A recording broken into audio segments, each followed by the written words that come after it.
And then let's go ahead and share the screen so that those who want to review this for the final can, and those that may be absent today can catch it, because it's really an important one. And remember, on average, we're going to ask about 5 questions per day for the last 5 lectures on the final, right? For those 25 questions. So yeah, kind of important maybe to pay a little attention here, hopefully. So let's go back and just do a little bit of a running start, right?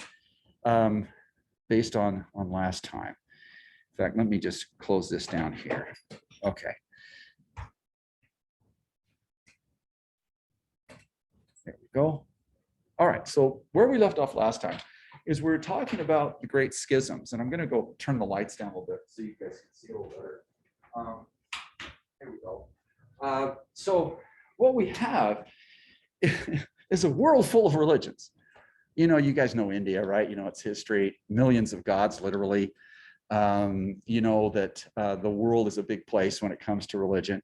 The Christian world, of course, the Roman Empire made it the state religion, basically tore down all of the temples for Jupiter or whatever over time and turned them into Christian sanctuaries, that kind of thing. And then, as Rome does, collect taxes and tithes to support the church. So in other words, you know, yeah, these churches don't build themselves.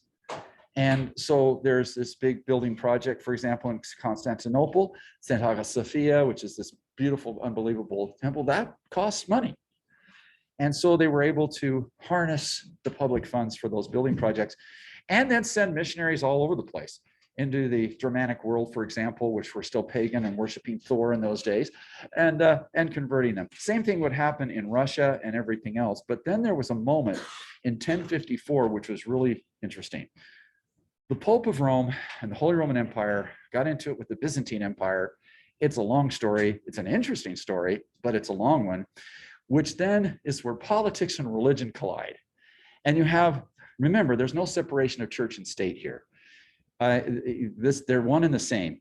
And the politics and the religion got into it where the Patriarch of Constantinople excommunicates the Pope of Rome, who's already excommunicated him.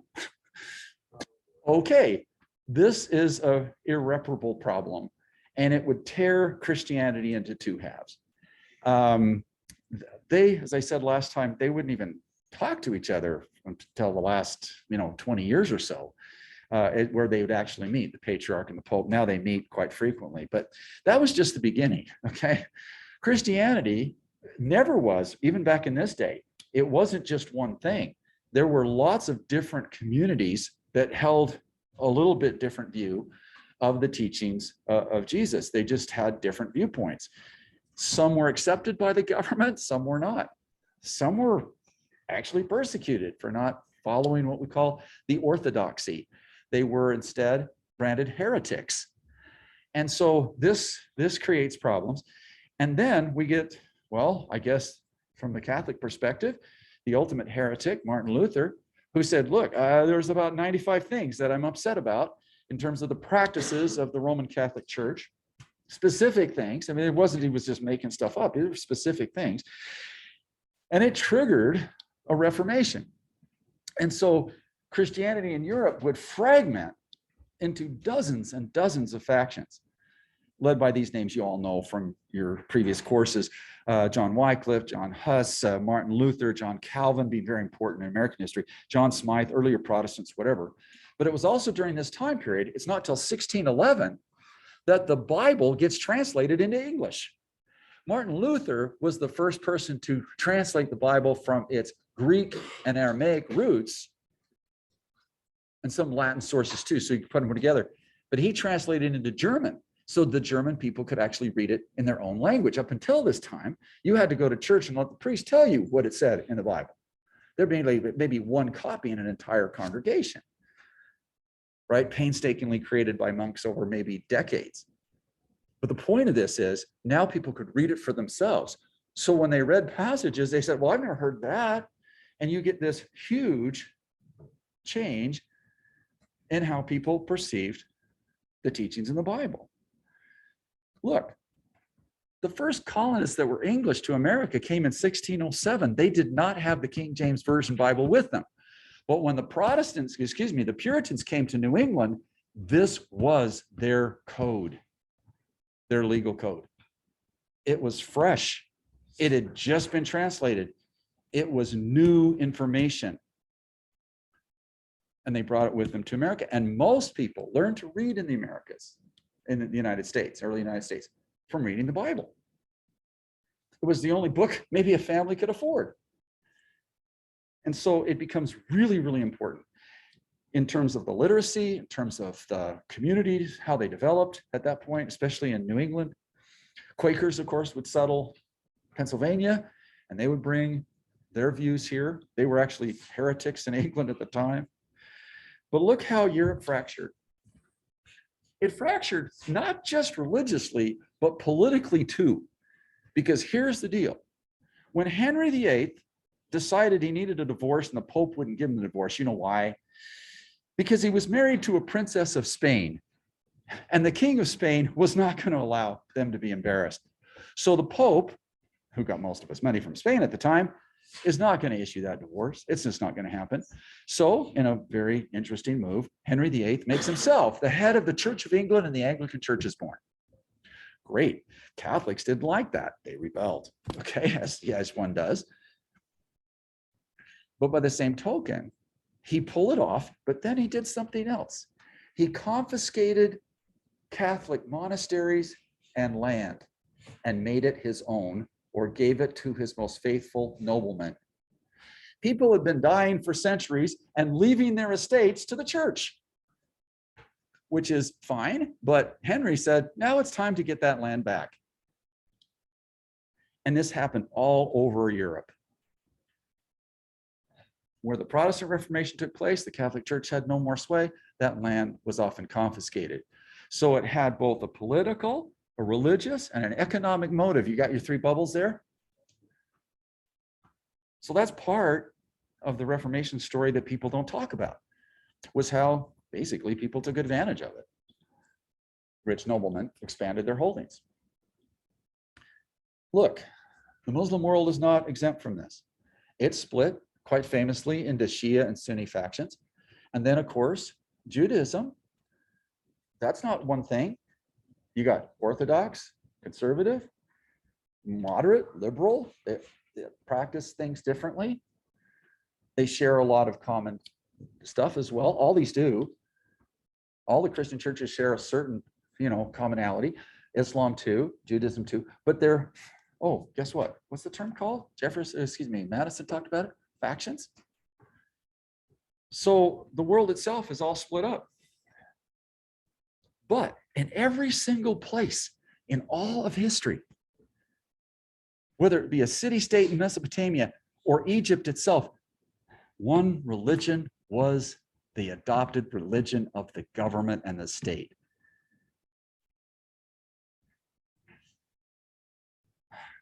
In the Roman Empire, before Christianity, they made the emperor a god. So on the holiday dedicated to the emperor, you got to collect your tithes and offerings as a form of tax to that emperor. Or to Jupiter, to maintain the Jupiter temples and all of that. In Egypt, it was like, hey, build this pyramid for me because it's all going to get us to heaven because I'm God on earth. And oh, by the way, Horus wants this and I got to get past Osiris. So can you build me a boat and staff it? Religion and government were the same. So now let's get here. The world's pretty fractured. So if you have, for example, in Saudi Arabia, it's obviously Islam, but Sunni Islam, not Shia Islam, even though they have a lot of Sunni there. Hinduism, well, that's a tricky one, right? Figure that one out. Buddhism, Tibet, we've talked about this other stuff, Christians.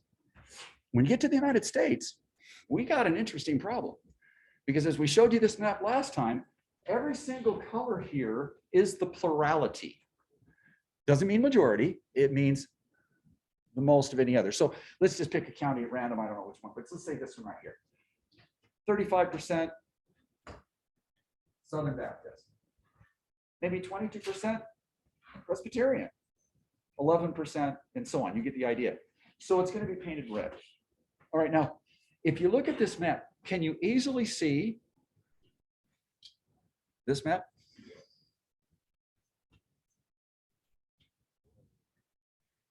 Let's go back. Can you also define for me the Bible Belt?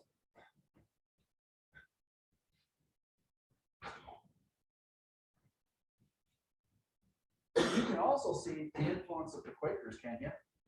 And you can see the influence of both the Catholics who came later. We're talking about, I got to get close to the microphone. We're talking about the immigrants that came from Italy who were Italian, the immigrants that came from Ireland, right? Because they were basically Puritan to begin with. But you can see that influence. And then we talked about this here, right?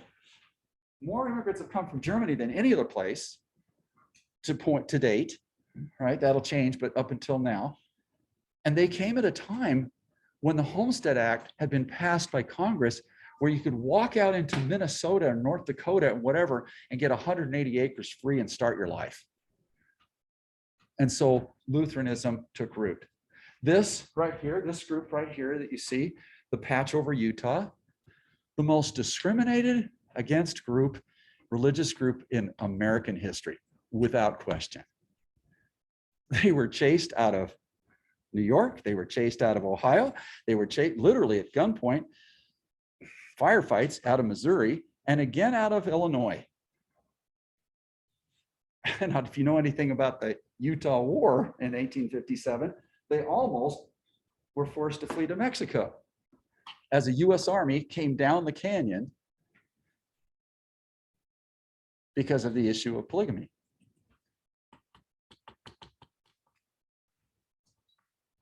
All right, so among this mix, answer me this.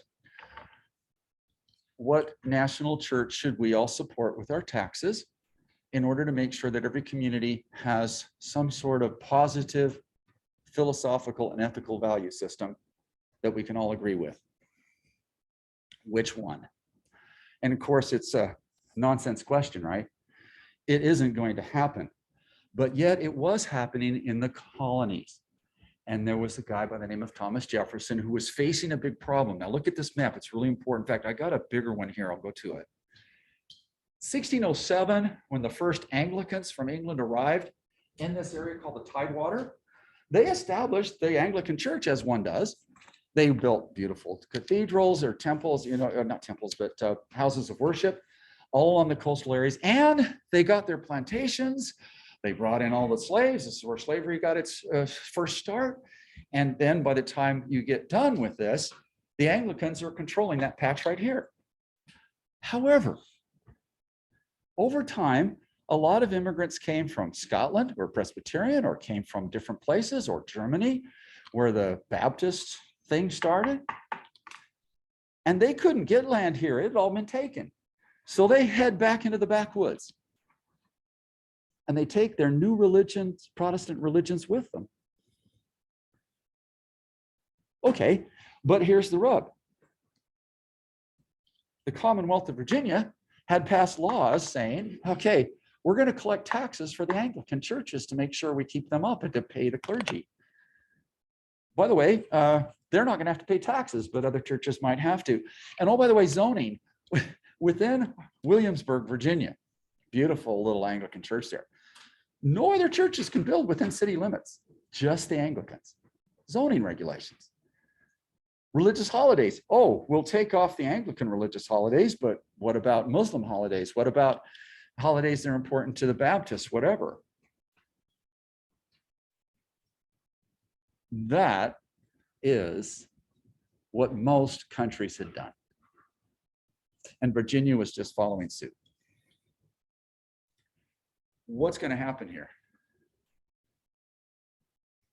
Are the backwoods Baptists, Presbyterians, Lutherans, are they going to want to pay taxes to support Anglican churches on the coast where, oh, by the way, that group of people is fabulously wealthy on their own, and you're just barely scratching out a living in the wilderness?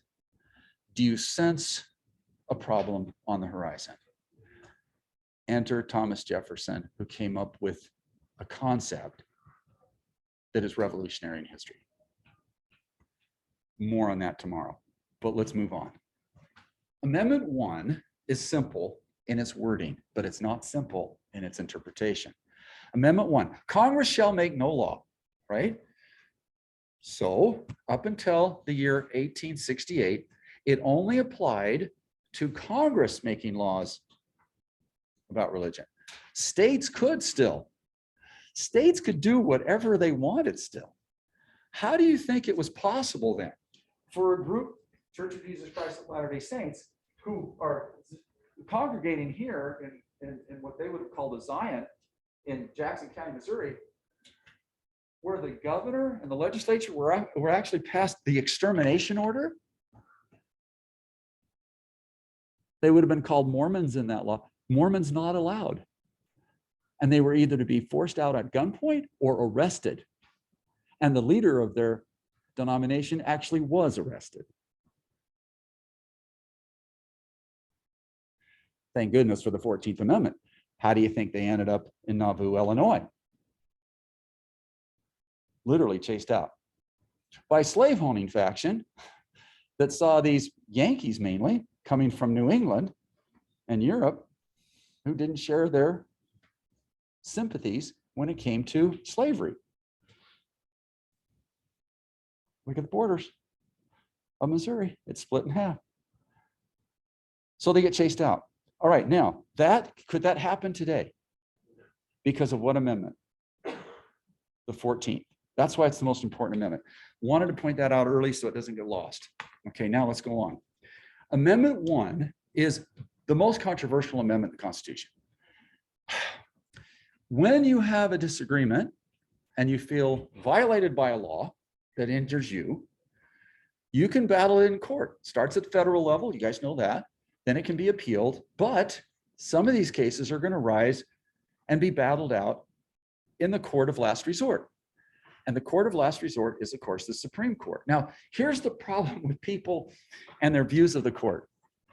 It's 9 people, chosen over time by presidents, ratified by the Senate, that have wildly different views on things within the Constitution itself. When the Supreme Court rules in your favor, you love it. It's inspired, it's great, it's fantastic. But if they decide against you, it gets labeled an activist court. They're making up laws from the bench. You'll hear it said like that. So the Supreme Court made up this law. And then here's the other part. So many of the most important decisions in American history, the court was divided. It usually always is. You got 4 and 5, and so basically we come down to 1 vote. Some of these decisions are made by a 1-vote majority, so they can change. Now, if there's a law that perhaps they actually did jump the gun ahead of the legislatures going through their processes, let the lawmaking body deal with it until they come up with reasonable solutions that the people might actually be able to support. The Supreme Court jumped in the early 1970s with a case on abortion, and what's the name of that case? Roe v. Wade. That case basically standardized a set of rules across the country for abortion. And since then, it has been a firestorm and led to one of the biggest political movements in American history. Can I just tell you this? There is going to be, and I'm going to explain it, separation of church and state, but there is no such thing as separation of church and politics. Very different things. That's what we're going to go into now. And we now have a case from Mississippi in the courts that has been heard already, that will be decided this summer, that could overturn that previous decision. That doesn't happen very often. The court rarely goes back and changes a previous decision. They build off previous decisions. The concept is called stare decisis. Go with what was decided before and kind of stick with it so that people feel like, okay, they understand the law and it's not changing constantly. But I bring this one up because this will be one of the most momentous Supreme Court cases ever heard. And I want you to be ready for it when it happens this summer. If they go along with your views, you love it. If they don't, you call it an activist court. It's kind of a smear. But the truth is, these are very smart people, but they differ. And every major case, it's 5-4. So not every major, but most major cases. So let's go through Amendment 1. Congress shall make no law respecting the establishment of religion or prohibiting the free exercise thereof. It rattles off the tongue so fast, we can't even take time to breathe. But we need to take a pause because it's two separate clauses and they're very different from each other. The first is called the Establishment Clause, right? You can believe whatever you wish, but you can't practice everything that you preach. Believe whatever you want, but in practice, you're still governed by law, and the practice of that can be restricted. All right. Let's talk about the prima facie case. This is the case that separated those two concepts. One of the first cases under the Exercise Clause was a Utah case. It's called Reynolds versus United States. It's a key case. Let's see if I've got the date here for you. 1878 was Utah state then. It was a territory, wasn't it? Who runs the territory?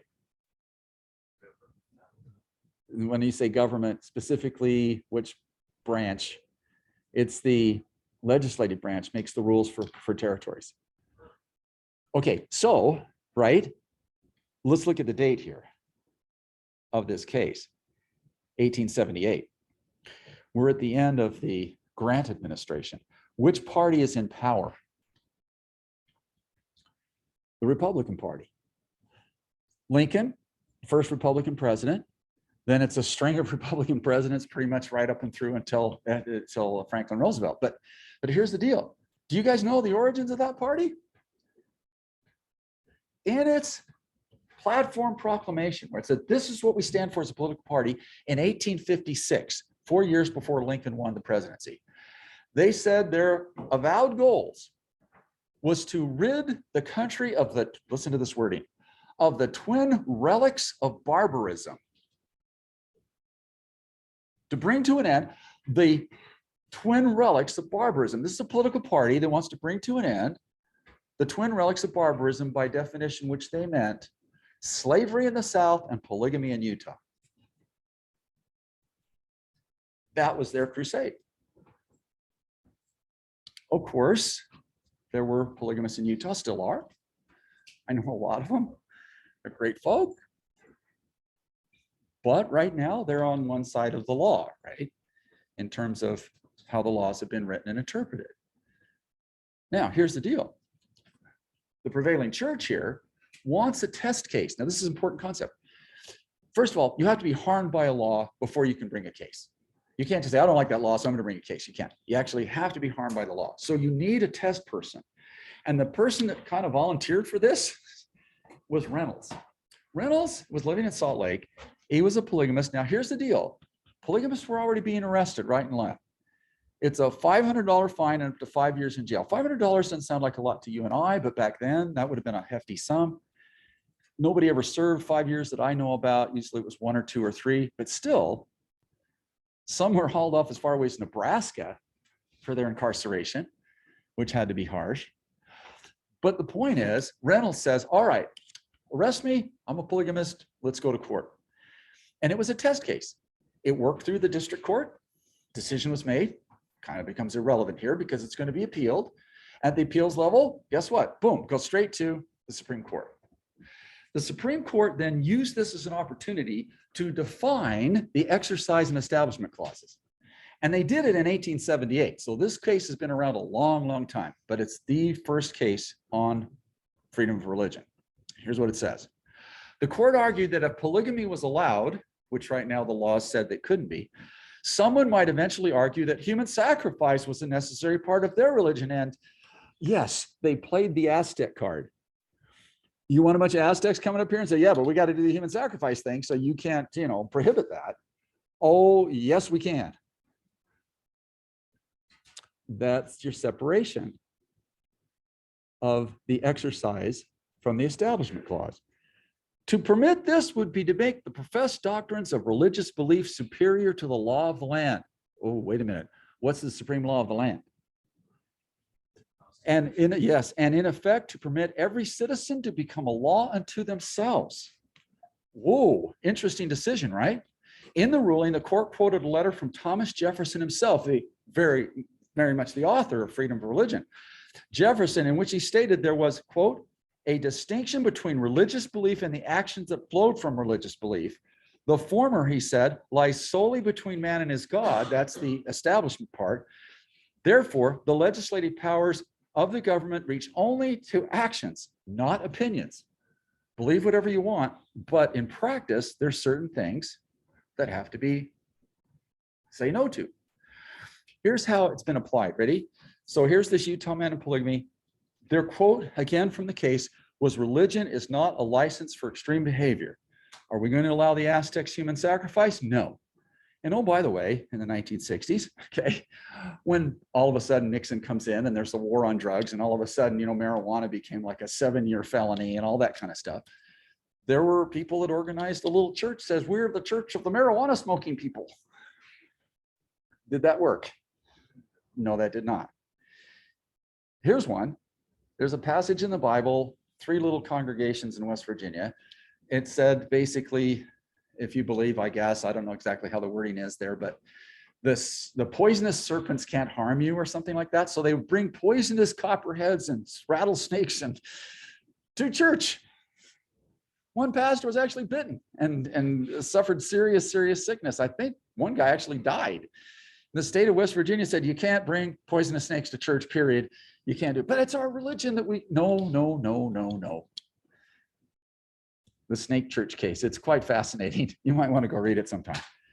Now let's talk about the peyote ceremonies. Man, you tried peyote. I don't know exactly what it is, but I'm assuming it's kind of like a marijuana-like substance. I don't know what it is, but it's used in Navajo ceremonies and other Native American ceremonies. Can they just say, hey, it's our religion, we can still smoke this stuff? In that case, yes.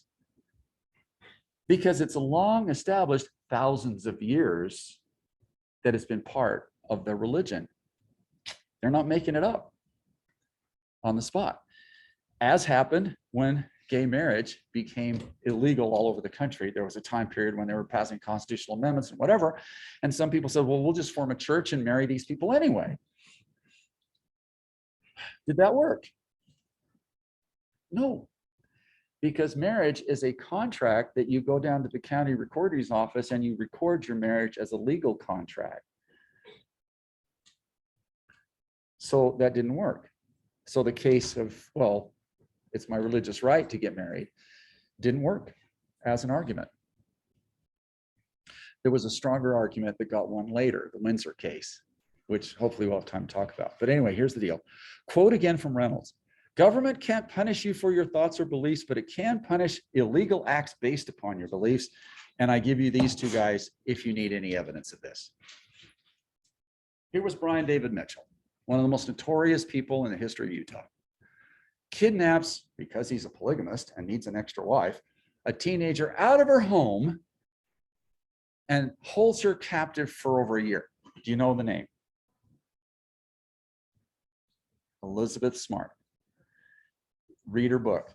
It's unbelievable. She's a wonderful, charming person, but she got abducted as a young child, really. But this guy thought he was doing God's will. He was a law unto himself, and the rules didn't apply to him. But even more notorious is Warren Steed Jeffs.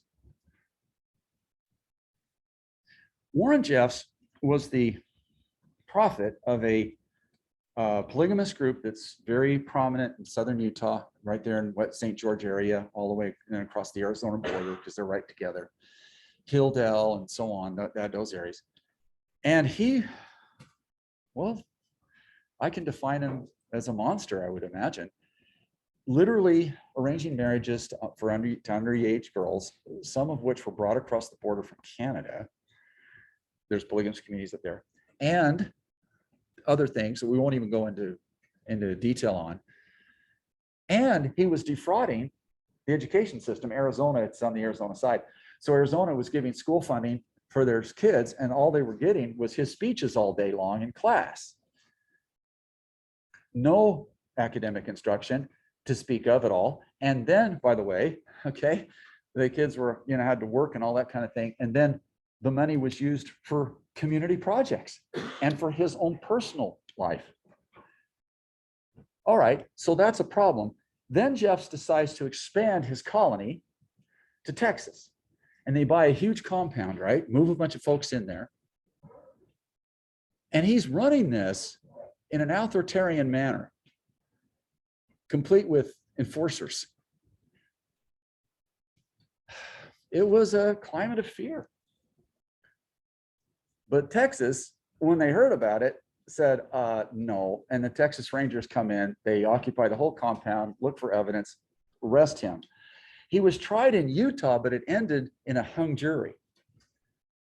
But when he went to Texas, they locked him away and threw away the key. Now, I'm just going to make one comment after I read this. To permit this would be make the professed doctrines of religious belief superior to the law of the land, and in effect to permit every citizen to become a law unto himself. And that's how Jeff's conducted his life. And here's the deal, right? Since he has gone away, the polygamous community down in St. George has opened up. Many have moved into the regular community. They're lovely neighbors to have. They're still wearing the traditional dress. I don't know if you've seen the prairie dresses, but they're full length, right? And they're different tones of color, kind of based on purple a little bit. It's really pretty stuff. I mean, it's cool stuff. It's just like a rainbow, right? It's really kind of neat.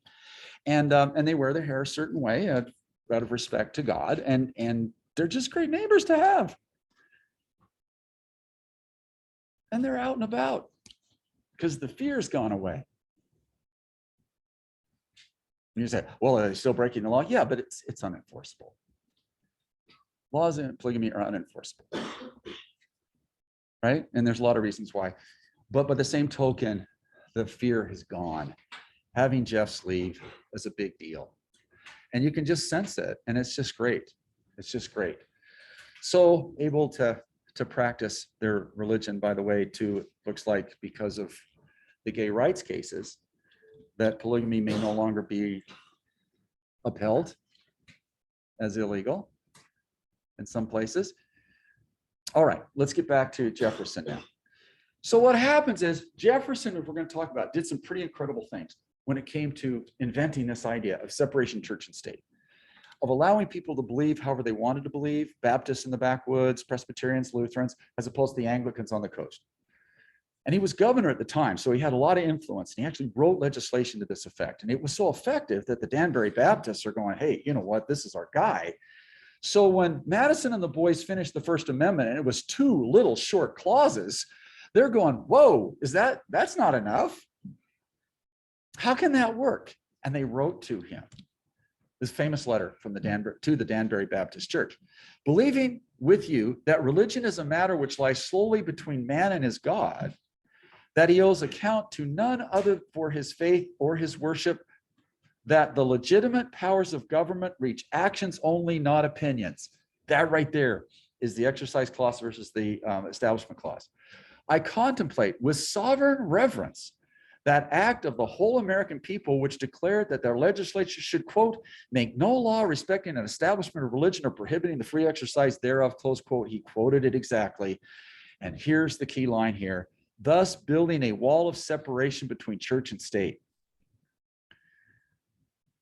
The government can't make sure just certain churches are built within town. They can't charge taxes from you, from your religion, to pay for their building. You can't do that kind of stuff. Let's tell you what else they can't do. When you go for a job interview, can anybody ask you what your religion is? No, it's against federal law to protect you and your privacy when it comes to your religious beliefs. Hey, what church do you belong to? Oh, I'm a, oh, well, you can get hired then. That can't happen in America. No government job is based upon your religion.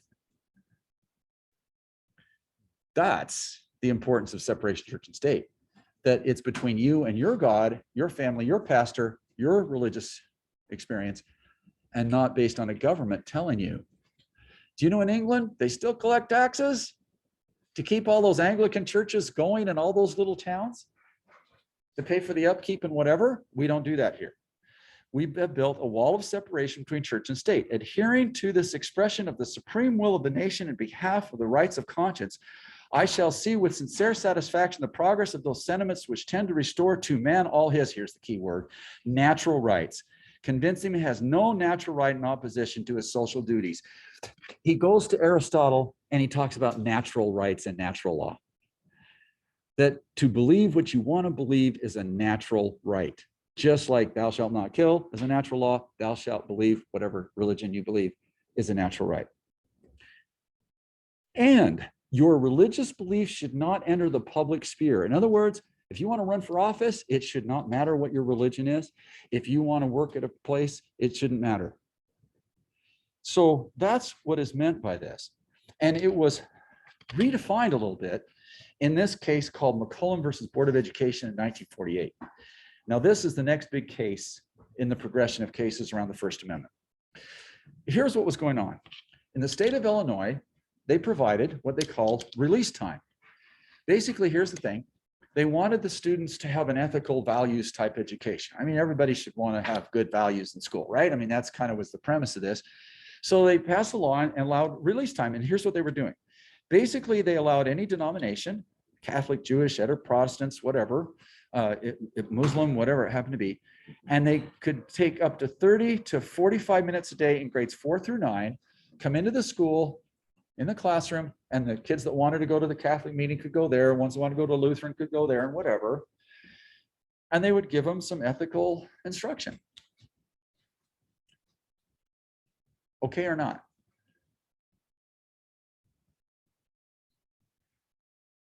We have release time here in Utah, don't we?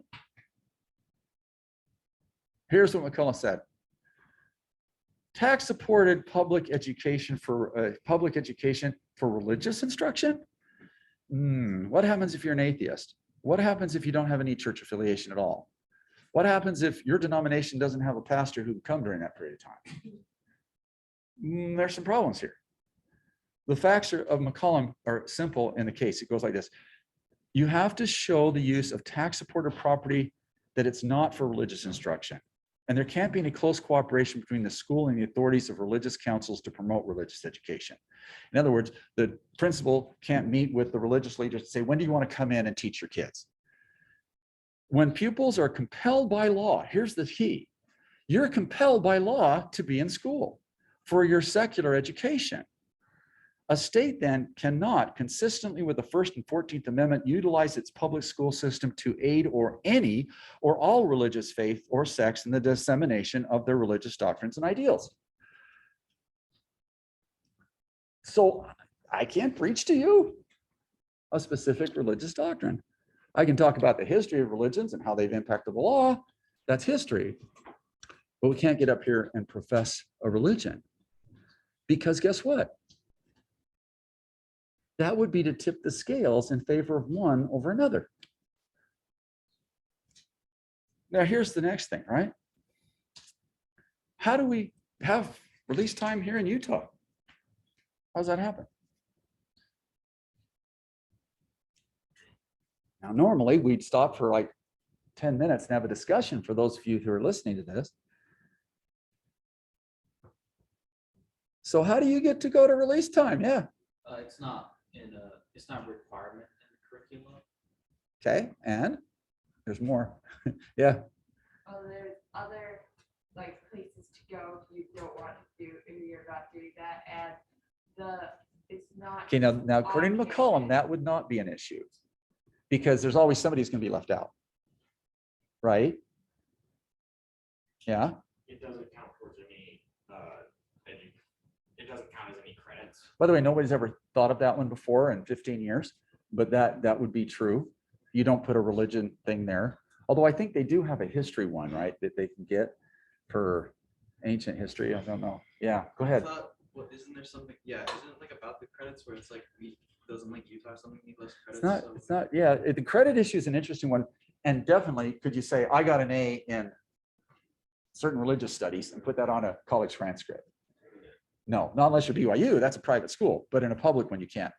So you're getting close, but you're missing key points and only have a few minutes left. Go ahead. There's also, we don't do it on campus, we go up to the. Is it on private property? Yes. Okay, so there you go. And also here, do you release yourself to go there? No. You're under 18. Your parents release you. You're under your parents' jurisdiction when you go to a release time instruction. They say, I want my student out this hour to go up there. I'm pointing to the LDS seminary. And that's fine. But you're under your parents' jurisdiction, not ours at the school. And here's one more little caveat, right? When I was your age, across the street, we had the Church of Jesus Christ of Latter-day Saints, the Lutherans, the Baptists, the Catholics, and one other. I can't remember what the other one was. But they were all across the street. Some were converted homes, others were buildings that were built. And your parents would release you if you chose to go, and you could do it that way. Here on campus, a little different situation. If you're Muslim and have to pray 5 times a day, there's actually a sanctuary where you can go and do that, right? So we've had Muslim students here. When it's time for prayer, they get to go do their prayer and come back. So we make some accommodations. But here's the deal. When you're compelled by law to be here, we can't take sides. You have to be free to practice the way you want, and your parents are the ones that give you the release time, and you're on private property. Separation of church and state is a crack in the sidewalk, literally. And when you jump on that side, you're no longer part of UCAS, you're part of a different system for an hour. And then your parents want you back in class. Some people looked at this Mccullum decision and said, well, that's hostile against religion. Not true. Here's what Hugo Black said. Does this manifest a hostility to religious or religious teachings? No. For the First Amendment rests upon the premise that both religion and government can best work to achieve their lofty aims of each if each is left free from the other within their respective sphere. Government cannot tip the scale on behalf of one religion over another. There you go. And this is maybe why we have so many religions in America. This is a time when we can look at this Wikipedia page if there's time. Let's find one here really fast. Okay, so do this sometime. You'll be kind of surprised. Let's go here.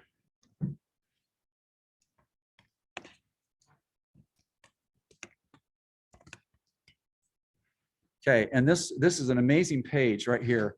And if you ever get a chance, go through it. It's quite a detailed list. And let's go through all the different ones if I can get down to it. It might be on a demographics page. This might not be the one where it lists them.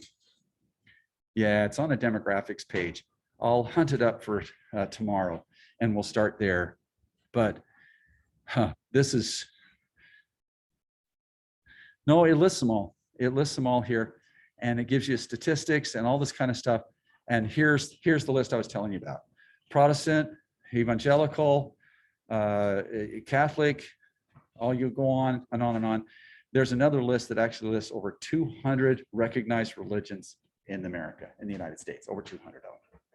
And so I'll pull that one up for tomorrow, okay? All right, we're gonna stop sharing real fast, but what decisions did we go over?